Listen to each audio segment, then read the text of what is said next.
انسانیت کا حج سب سے سستا اور عظیم ہوتا ہے. آئیے آپ کو سمجھاتا ہوں.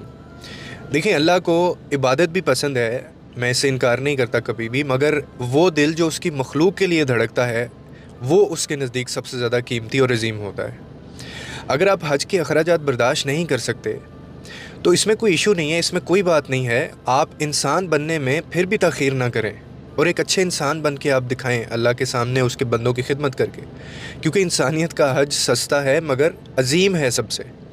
اور اصل حج میں آپ کو ایک بات بتاؤں، وہ یہی ہے کہ آپ بھوکے کو کھانا کھلائیں، آپ کسی مظلوم کو سہارا دے دیں، یا آپ پھر کسی یتیم کے سر پہ ہاتھ رکھ دیں، یا کسی بے بس کے آنسو پہنچ دیں، یا کسی کا حق آپ اس کو لے کے دے دیں. یہ بھی عبادت ہے، اور یہ وہ عبادت ہے جو دن رات کی گئی نفلوں سے بھی زیادہ بلند ہو سکتی ہے اور اسی وقت قبول ہوتی ہے.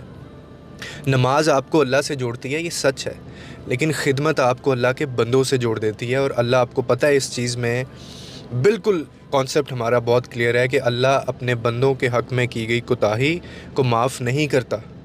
میں نے دیکھا ہے کہ کچھ لوگ اگر نمازیں پڑھ رہے ہیں، حج عمرے کر رہے ہیں نا، تو وہ یہ سمجھتے ہیں کہ شاید ہم دنیا میں بھی اور قیامت اور روز محشر بھی ہمارا کوئی حساب کتاب نہیں ہوگا کیونکہ ہم نے عبادتیں کی ہیں.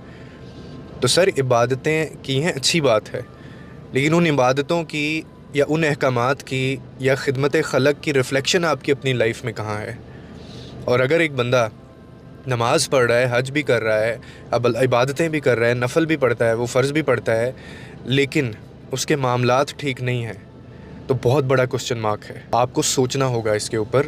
اسی لیے اگر آپ حج عمرہ نہیں کر سکتے تو آپ ڈپریشن میں نہ جائیں، بلکہ اللہ نے آپ کے لیے آپ کے گھر میں اپنے باپ کی آپ خدمت کریں، اپنی ماں کی آپ خدمت کریں، اپنے بہن بھائیوں کے ساتھ آپ حسن سلوک سے پیش آئیں. یہ بھی حج ہے.